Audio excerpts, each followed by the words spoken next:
I've had many people come up to me and tell me that their loved one passed away. This has caused them to disbelieve in God or to deny God. How dare you create a world in which there is such misery that is not our fault? It's not right. It's utterly, utterly evil. These things don't happen because God is evil. God is not evil. First and foremost, why do bad things happen? You know, this world is such that we don't have all the answers. But God has given us some of the answers, and some of those answers entail the following. This world is a test. On that path, you're going to find obstacles.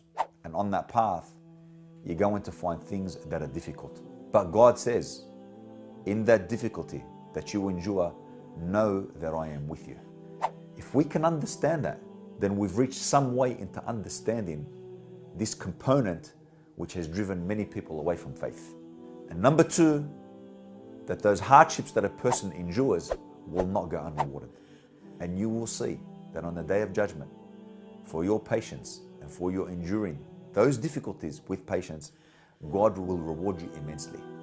As God clearly states, we will test you with fear, hunger, loss of wealth, loss of life, but give glad tidings to those who are patient.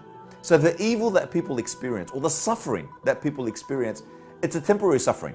Think of it like a bad dream. Upon waking, there's nothing there. It's all over. It's temporary. Likewise, this world is a test. Given that it's a test, you'll find obstacles. And there will be suffering, and there will be some hardship.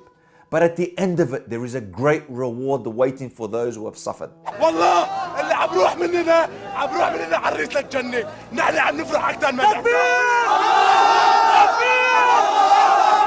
In fact, the person in this world who suffered greatly, when he sees paradise and he enters paradise, he will state, I never saw a difficult day. And this is the person who suffered dearly upon this world. So whatever difficulties, whatever hardships, whatever calamities that you face, and the loved ones that you've lost, that feeling that you're feeling is going to be temporary. I want to also comment on the fact that sometimes people perform bad actions. Let me explain. God gave mankind free will. The freedom to choose between right and the freedom to choose between wrong. Now what that means is that inevitably it is the choice to do the evil which is the evil, and not the fact that God created it. The choice of man, despite it being evil, will be created.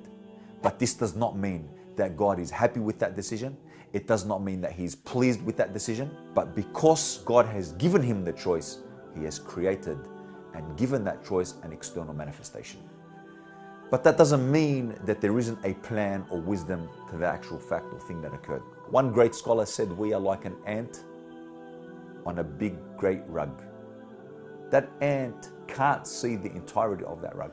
God has the absolute ability of foresight. We see that sometimes when catastrophes occur, what do people do? It brings out sometimes the best in people. You see people flocking to centers where they can donate their time, where they can donate their wealth, and they want to help the poor, they want to help the weak, they want to help the destitute. We don't understand the knowledge or have the information about everything. And that's something that I want to leave you with, and leave you with the very fact that God does love His creation, and the ones who patiently endure the sufferings that occur in this world will be greatly rewarded in the hereafter.